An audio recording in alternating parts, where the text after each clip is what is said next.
Nabi Khidir alaihi salam mendatangiku, kali ini dengan pakaian berwarna hijau yang sangat indah dan memakai surban putih kehijauan yang sangat halus dan terang.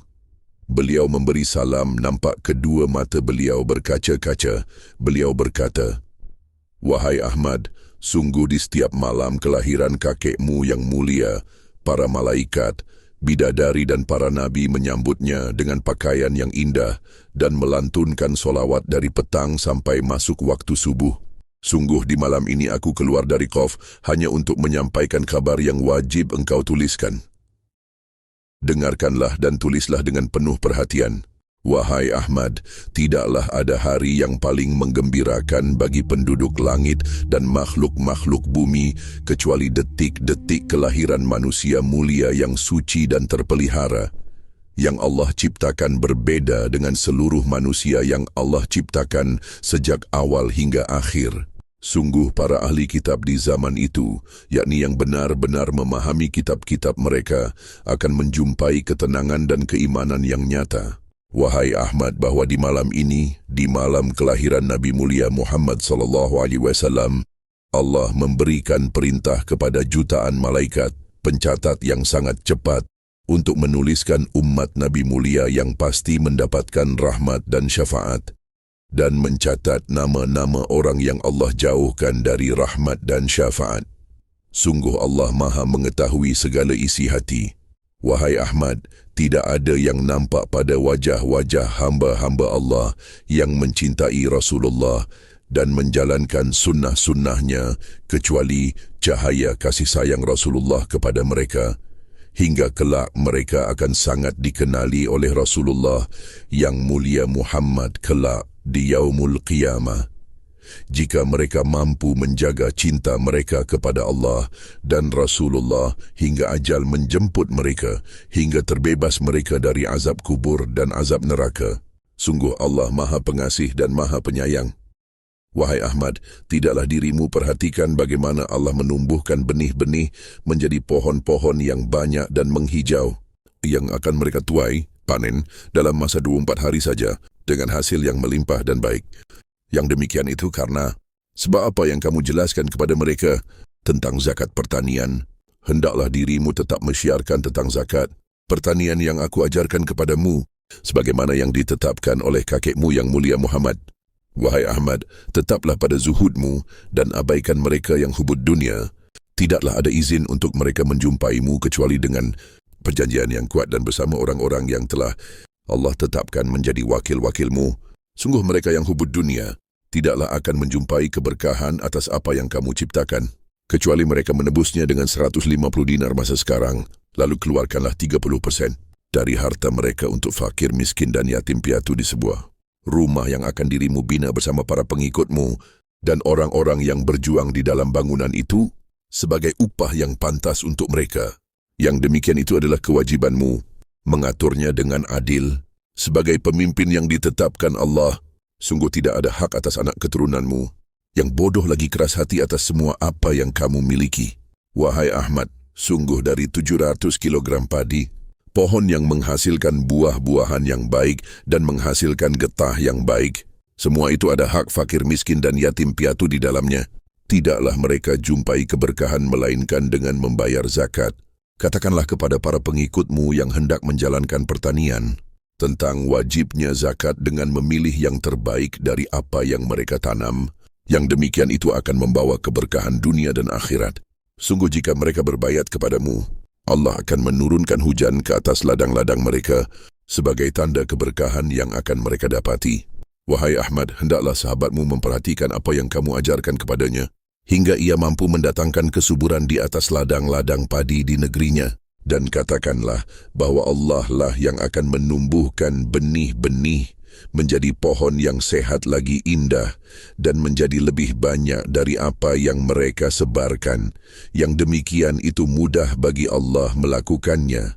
Wahai Ahmad, tidakkah mereka perhatikan bagaimana Allah menyembuhkan orang-orang yang berpenyakit dengan apa yang kamu karyakan?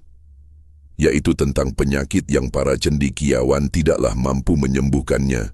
Bukankah yang tidak beragama Islam pun Allah sembuhkan dalam masa 7 hari dari satu penyakit? Lalu Allah akan sembuhkan penyakit yang lain pada dirinya hanya dengan sebab ia menerima khabar darimu dan mempercayai 12:23. Ayat dalam Al-Quran sebagai penyembuh dirinya dari semua penyakit yang ia alami. Sungguh kakekmu yang mulia Muhammad SAW tersenyum dengan kebaikan yang kamu lakukan dan akhlak yang kamu tunjukkan kepada mereka. Sungguh Allah lah yang menyembuhkan atas dasar cintanya kepada kakekmu yang mulia Muhammad dan atas dasar dirimu menjalankan amal syaleh dengan akhlak yang baik kepada sesama. Hendaklah dirimu tetap pada apa yang telah disampaikan kakekmu dengan akhlakul karimah yang nyata. Wahai Ahmad, sungguh pada perjalanan hidupmu bersama istri, pertamamu adalah perjalanan naik kepada gerbang kebahagiaan dunia dan akhirat.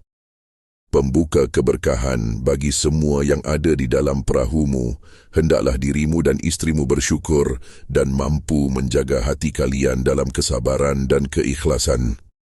Tidaklah ada beban yang berat dalam perjalanan hidup kalian. Sungguh apapun yang ditahan Allah ataupun ditundanya, akan ada kebaikan dan keberkahan setelahnya jika kalian bersabar dan berkuat hati dalam menjalankannya. Sungguh aku menyebutnya sebagai Zainabataan. 2 Zainab dalam dirinya, sebagaimana tertulis dalam lembaran-lembaran wanita terbaik dalam pandangan Allah. Hendaklah ia memahaminya dan janganlah ia menjatuhkan diri ke jurang kehinaan disebabkan lisannya. Hendaklah ia menjaga lisannya. Sungguh para pengikutmu yang perempuan memujinya dengan doa yang banyak. Sungguh nasihatnya mampu melembutkan hati para pengikutmu yang perempuan hingga menjadi wanita-wanita yang mampu menjaga hati pasangan mereka. Dan telah banyak perempuan yang bertaubat dan menjauhi berlisan kasar kepada pasangan mereka, yang demikian itu mendatangkan kebaikan dunia dan akhirat. Wahai Ahmad, sampaikan kalimat yang kakekmu yang mulia sampaikan kepadaku dalam mimpiku yang ditujukan kepada istri pertamamu. Wahai Zainabataan, aku Muhammad bin Abdullah. Tidaklah aku enggan menjumpaimu dalam mimpi kembali sebagaimana keinginan hati dan kerinduanmu kepada Muhammad, sedangkan namamu dan nama-nama orang yang dirimu harapkan ampunan Allah telah ada pada genggamanku. Wahai Zainabataan, cahaya pada wajahmu tidaklah sama dengan wanita-wanita lain pada masamu. Bukan karena dirimu menikah dengan cucu Muhammad yang menyebabkan dirimu berbeda. Aku mencintaimu disebabkan pengorbanan dirimu untuk kedua orang tuamu dan saudara-saudaramu dan rasa cintamu kepada fakir miskin. Dan Allah menutupi segala aib-aibmu hingga kelak di hadapan Allah bersama orang-orang yang sabar. Wahai Zainabataan, janganlah memaksa suamimu untuk tidak merasa sungkan kepadamu. Sungguh aku Muhammad meletakkan cahayaku ke dalam dirimu, hingga tidaklah ada kekuasaannya atas dirimu, melainkan rasa takjub yang tidaklah berkurang kadarnya sejak awal hingga akhir. Wahai Zainabataan, hendaklah dirimu melembutkan suaramu dalam berkata-kata. Sungguh tidaklah akan sampai surat rahasia yang Muhammad tuliskan untukmu ke dalam mimpimu. Dan tidaklah akan sampai Muhammad dapat dirimu pandangi dalam mimpimu, kecuali pada masa yang tenang. Wahai Zainabataan, tidaklah berhias itu menjadi indah, kecuali dengan menghiasi hatimu dengan ketenangan bersama Allah, dan tidak ada halangan antara lantunan solawatmu dengan pendengaranku. Di antara solawat yang dirimu lantunkan, ada masa dirimu melantunkan solawat yang membuat Muhammad tersenyum dan bahagia, yakni ketika hatimu merasa Muhammad laksana ayah, sahabat dan menjadikan tempatmu bersandar seakan bersandar di bahuku lalu dirimu tertidur. Tidaklah ada di antara lantunan solawat umat melainkan Allah menciptakan para malaikat yang mencatatnya dan menyampaikannya kepadaku. Wahai Zainabataan, tidak ada wanita yang aku rindukan berdampingan dengan 2 Zainabku melainkan dirimu kelak di yaumul hisab. Jauhi prasangka buruk dan hendaklah dirimu berteguh hati. Wahai Zainab Ta'an, sebagai tanda kebenaran apa-apa yang suamimu tuliskan ini, Allah akan memberikan tanda yang dirimu inginkan. Maka ucapkanlah as-salatu wassalamu alaika ya jaddi ya habibi qalbi ya Muhammad Rasulullah. Sebelum dan setelahnya, semoga Allah mengabulkannya.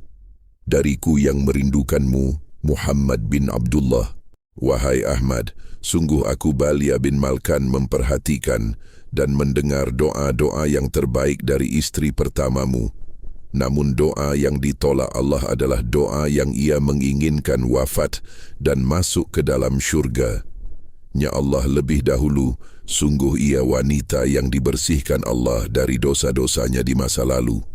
Dengan segala ujian yang keras kepadanya, sungguh dirimu jauh berada di bawahnya dalam pandangan Allah saat ini. Hendaklah dirimu bersegera memperbaiki diri. Siapakah yang menenteramkan istri-istrimu hingga mampu menerima segala perintah yang datang kepadamu? Tidaklah lama Allah mengujinya, melainkan datang bulan di mana kakekmu yang mulia dalam kandungan ibu beliau. Itulah bulan kebahagiaan baginya.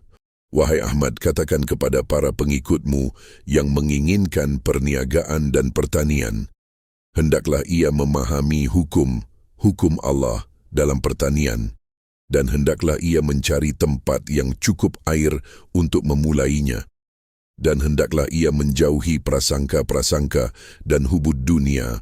Sungguh apa yang ia keluarkan untuk rumah bagi yatim yang berpenyakit akan mendatangkan keberkahan dan kemudahan dalam persoalan dirinya. Hendaklah dirimu mendatangi rumah itu dan panjatkan doa yang akan aku ajarkan kepadamu. Hingga 5 anak-anak yatim piatu yang miskin yang berpenyakit itu Allah sembuhkan dalam waktu yang singkat saja. Hendaklah dirimu dan beberapa pengikutmu memperhatikan pendidikan agama dan masa depan mereka. Sungguh wajib atas dirimu menjadi ayah bagi mereka yatim piatu. Wahai Ahmad, katakanlah kepada para pengikutmu yang menjalankan perniagaan bersamamu, hendaklah mereka membersihkan diri dari kemusyrikan dan benda-benda yang menyebabkan terhalangnya keberkahan. Sungguh tidaklah ada manfaat benda-benda yang seseorang mengatakan ada kekuatan di dalamnya, kecuali hanya menjadikannya jauh dari Allah. Apakah tidak ia perhatikan bahwa itu hanya tipuan lisan yang memabukkan? Hendaklah dirimu bersikap tegas kepadanya.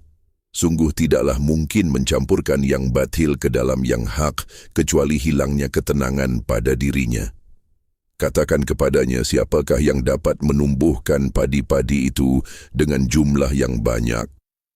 Hendaklah ia bersegera ke dalam ampunan Allah dan membuang segala yang menyebabkan kemusyrikan.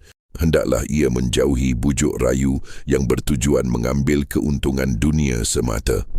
Bukankah perniagaanmu adalah cara menunjukkan kekuasaan Allah lalu menyadarkan umat tentang riba dan zakat? Hendaklah mereka berfikir dan menggunakan akal yang baik lagi benar. Wahai Ahmad, janganlah ragu atas perintah kepadamu. Sungguh pada hari kemarin, bukanlah dirimu tengah mendebatku dengan keras, melainkan dirimu tengah mendebat Allah Azza wa Jalla. Hendaklah dirimu bertaubat. Apakah dirimu enggan menyelamatkan wanita itu dari lautan yang naik ke daratan, sedangkan ia pilihan Allah? Tutup mata dan telingamu. Dengarkan kata-kata yang akan aku sampaikan kepadamu setelah dirimu tuliskan semua yang aku sampaikan ini. Hendaklah dirimu tidak menghindar dariku atau mendebatku kembali, kecuali Allah akan menutup mulutmu dengan tanganku. Ahmad Fahmi bin Abdullah Alwi Syams.